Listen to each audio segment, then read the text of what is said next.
So, hello everyone, it's Sai here on the Friday Frenzy on TBFM Internet Radio, and I'm very honoured to be speaking to the mighty Deathcode Society. How are you today? Great, a bit stressed because we're into the recording process, and it's a bit exhausting and stressful because there are a lot of things to fix and to think about. But great, I'm happy to start because it's a project we started a long time ago, and it's always good to see things go a bit further. Whereabouts are you today? Are you at home? Are you in the studio? Yeah, I'm in my home, but the studio is in my home, so the control room is beside me. Okay, so everything you're doing at the moment is self-produced then? Yeah. I have the chance to own a little home studio, but with good gears, and it's possible to make a good record here, a professional one at least. Okay, great. So could you give the listeners who aren't familiar with Deathcode Society an idea of what to expect from you, as a band, and what can a new listener hear in Deathcode Society that they can't hear in maybe a different band? Well, in the beginning we wanted to create something extreme in all the meanings of the word. We wanted to create a dark music, fast music, powerful, vicious, but yet melodic, bombastic and sophisticated. In three words, larger than life. Okay, yeah. Larger than life music, Yeah. So our aim was to create something very intense and beautiful at the same time, aggressive and mind-blowing, but that could be defined as a noble piece of art, even if it sounds maybe a bit pretentious. And we wanted to use all means necessary, the usual rock and metal instruments, clean and harsh vocals, symphonic orchestra if possible, electronic and industrial elements. So everything for this kind of music. So it doesn't define our music in a way. So if you like bands like I would say we cover the range between Fear Factory and Emperor, for example. So that kind of mechanic reason and that kind of larger than life sophisticated elements you find in the symphonic black metal, for example. But this band is very linked to, because we all have a past as musicians in Deathcode Society, and it's a kind. This band is the way we wanted to realize our dreams, our artistic dreams, our artistic goals. We wanted to make something grand and noble. It sounds a bit overproud, but it is really what we wanted to do, to rise above the mediocrity of this world and to express something between rage, anger, and also thirst for something higher than what we are and what we live in our ordinary life. Because writing and playing music is a vital element of our spiritual and intellectual life, and Deathcode Society, it is this, in fact. Awesome. I listened to your demo that you spoke about on YouTube a few years ago and picked up on it, and as you were saying, I definitely noticed things like the Emperor and Fear Factory influences and stuff like that. But do you write most of your music in your home studio? Like, is there one member which writes most of the music, and then you have a live setup? Yeah. I write everything. Okay. From the guitars to the bass guitar. Maybe the only thing I don't write so much are the drums, because the drummer, it's always easier for. When you are not a drummer, maybe you are a bit less creative, I don't know. But I usually send a draft version to the drummer, and then when we record, the song, we try different stuff, different parts, different solutions, and in the end we keep the best one, or the one sounding the best to our ears.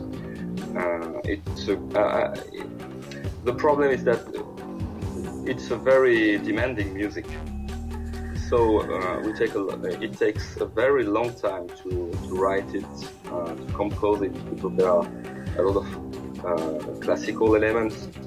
It's a bit technical, and it's not that easy to play, and we have to, if we want to save time, we can't write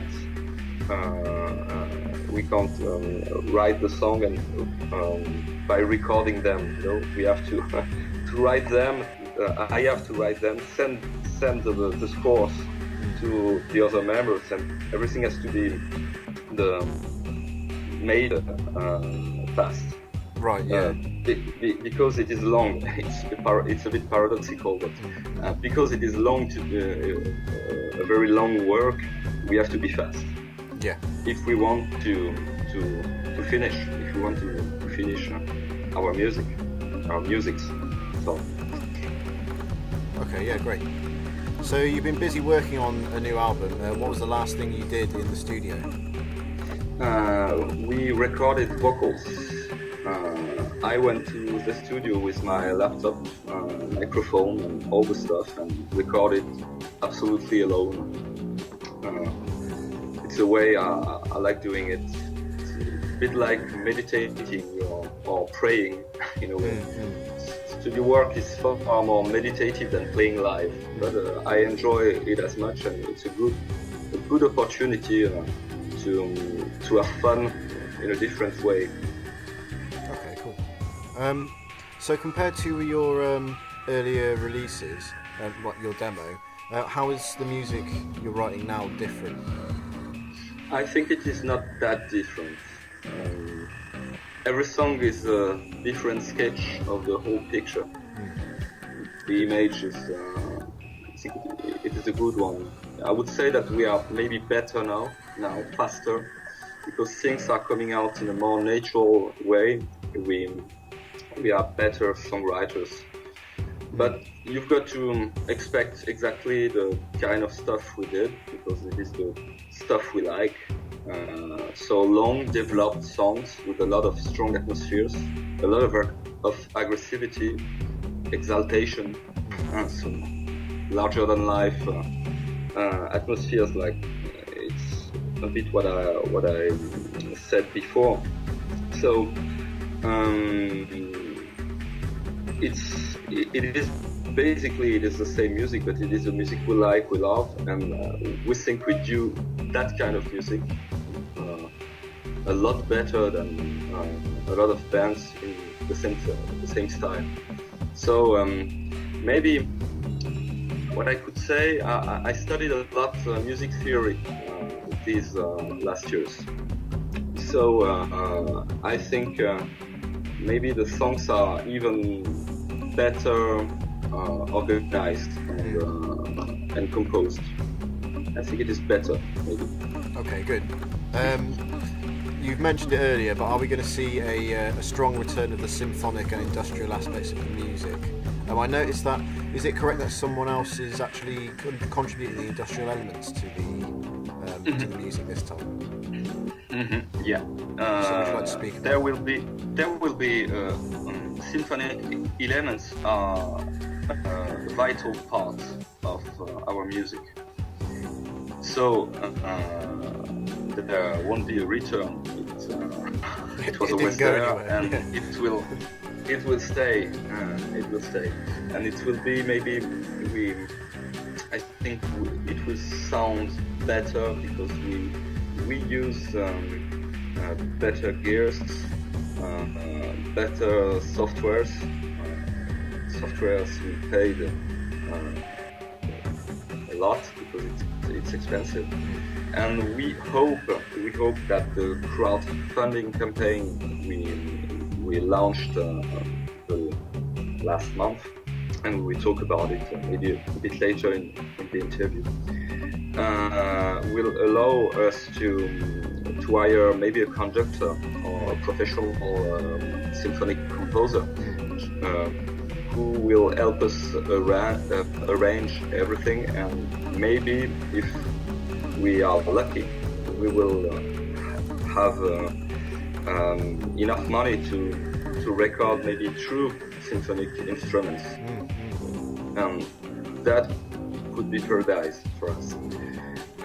Concerning the industrial aspects of the music, I wanted to insist a bit on it because I like, for example, industrial black metal a lot, and I think it brings something very cold and aggressive to our music. It fits our music perfectly, and we announced someone will contribute to it.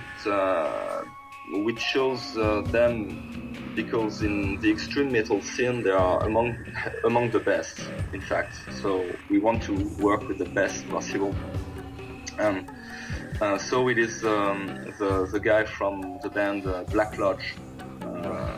Black Lodge is kind of a pioneer in the industrial black metal scene. They are among the best, in my opinion.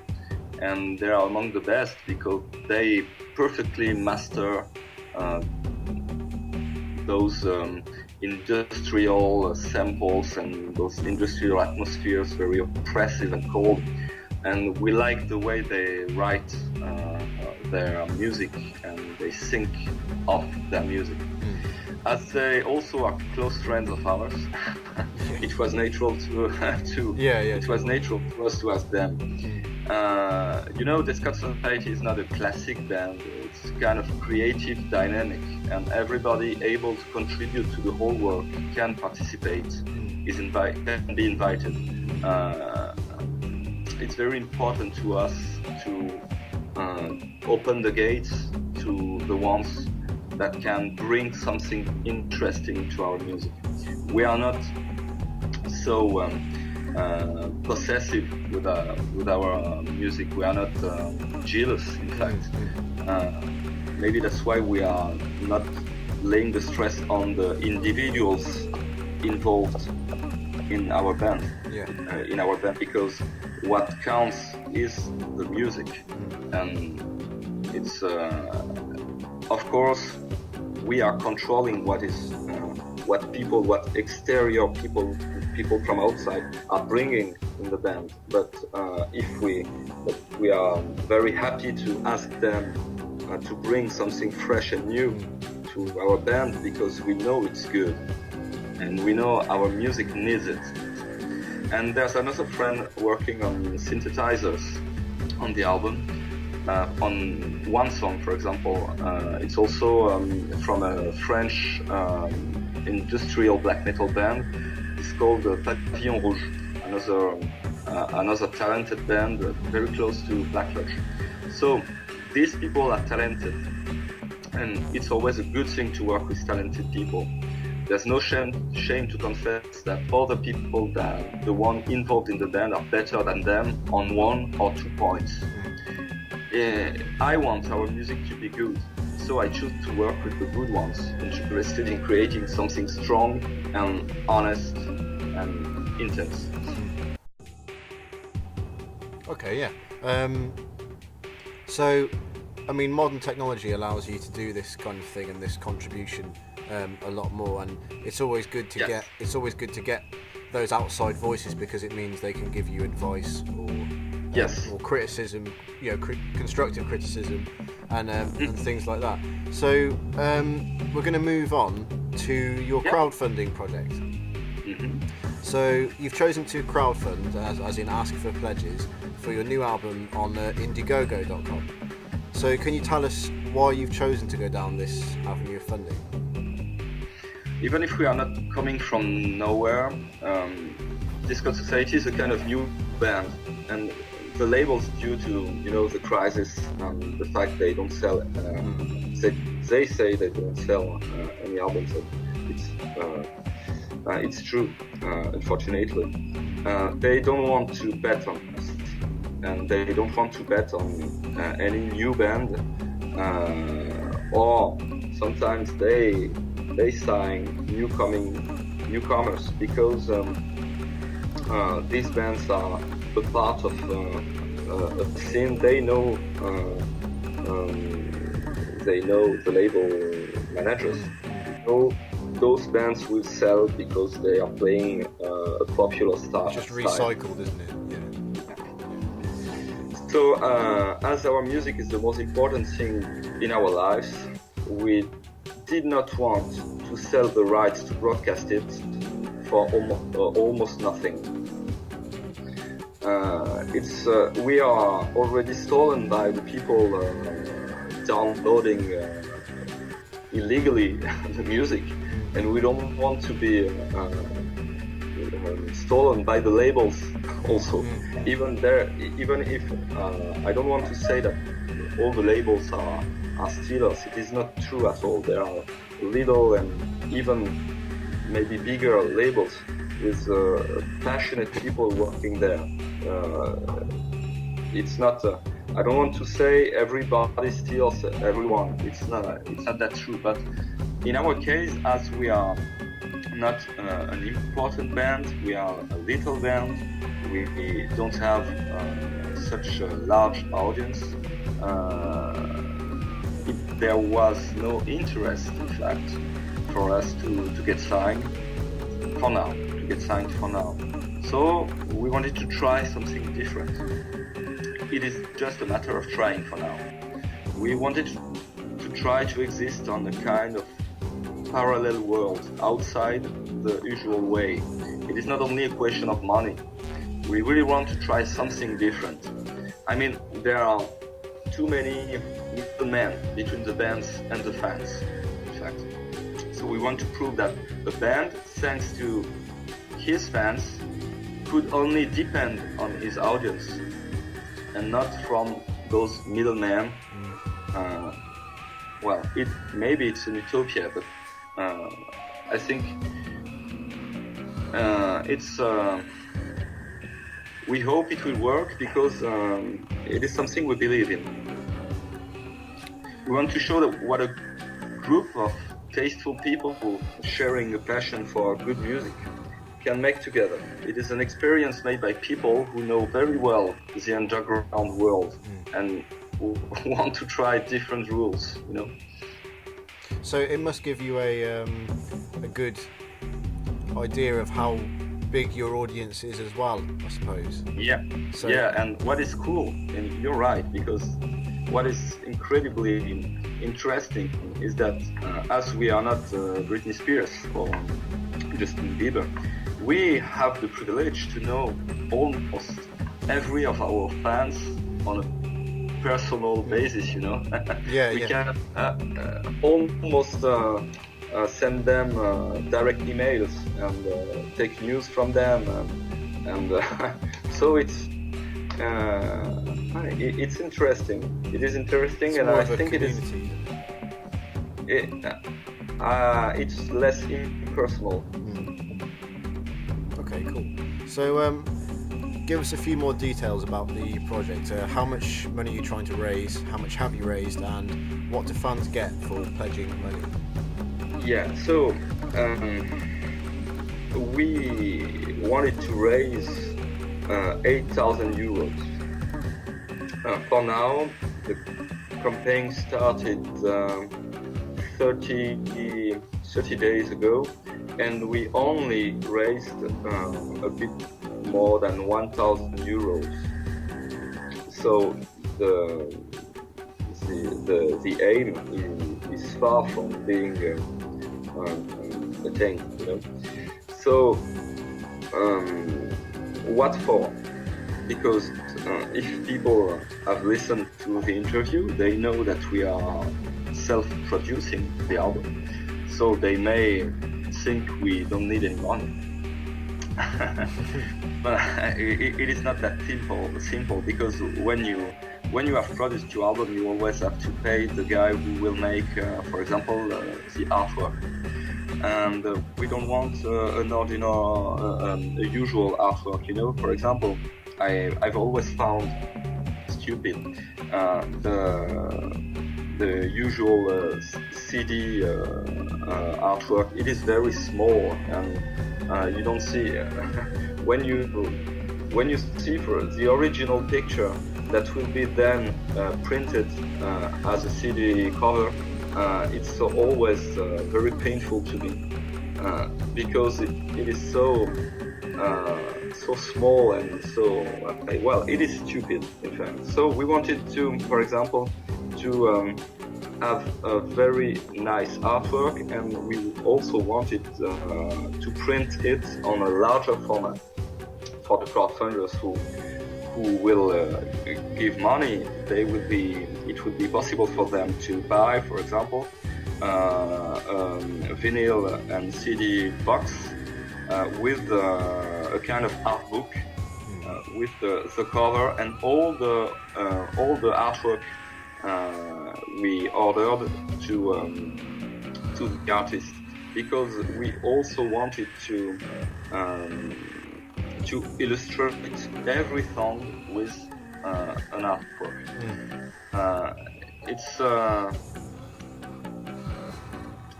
our music is a whole. It's not just music. It's also graphic elements, and it is a door to dream. You know what I mean? Yeah, definitely. So it's expensive, because when you work with good people, with talented people, and with people, great artists, it's always a bit more expensive than asking your little sister to make the artwork. So we need money for that. We also need money to produce the CDs we sell. We need money to hire a conductor and maybe professional musicians, a professional choir. And so, well, there are many things we can't do ourselves. We can't do them, or it could be better if we hire people able to do it better than us. Okay, cool.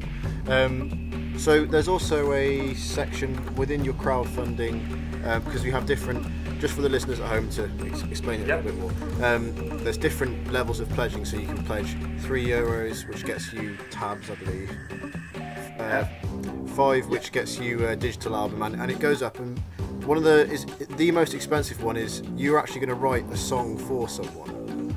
Yes. So would you explain how that one would work and how much that costs? It costs €300. It can. Well, why such a high price? So, first of all, because it is a lot of work. Writing one Deathcode Society songs takes 3 months,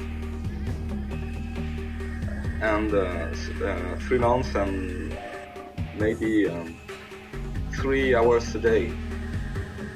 So it's a lot of work going into it. Yeah, it's we are not fast. We are not. Our songs are not made of 2 chords. It's a bit more complicated than that. Yeah, definitely. So, who can afford that kind of service? Maybe a Russian oligarch. I don't know. Yeah. So, but are you advertising it to perhaps someone who isn't a musician and they want to have a song written, and this is their opportunity to say, this is my song, but I didn't want another band wrote it. But you know, when you play that kind of music, you have a problem with proportions. A long time ago, we lost our sense of measure. Right. I mean, that kind of band needs to be a bit megalomaniac. That's a proof we are a bit megalomaniac. Okay, cool. So, you mentioned earlier that you were going to release the album on digital download and in a vinyl case as well with CD. But you got any other plans? Are you going to do a tape? Are you going to do no picture tape. discs or anything like that? No tapes. We will do so. we will. It's very original, but we sell you can pre-order the digital edition of the album, the Digipack album also, the CD, the T-shirt, the Digipack and the T-shirt, so kind of combo. And there is a luxury edition of the album, consisting on a limited combo CD, vinyl picture disc, and a king-size booklet with the amazing artwork we were talking about. And the people have to know that those editions are exclusive to crowdfunders. So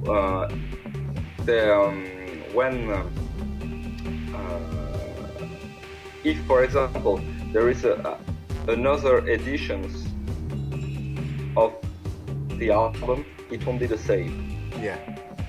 So it's exclusive really, to the crowdfunding. It was important. I had to make it clear because it is important to us. We are also offer the opportunity. We don't offer it. We sell the opportunity to participate to a private listening session.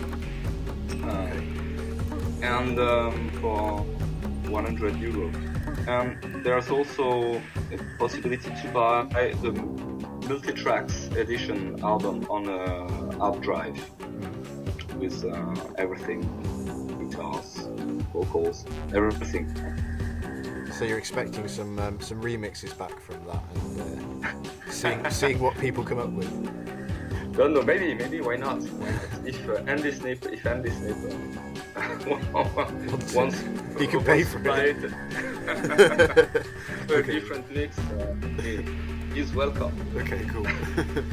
So, all right, we'll talk a bit more in the show about the crowdfunding and exactly what fans can do to pledge to you, and how we're going to run a little competition to maybe win some t-shirts and win some digital downloads of the album.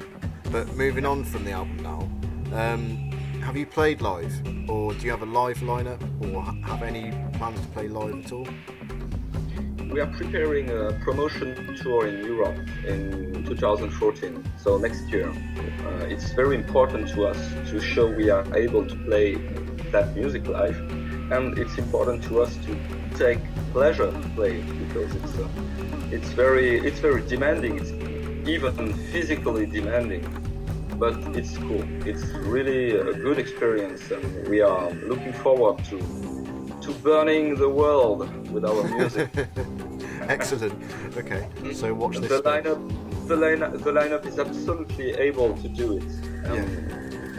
It's a good thing.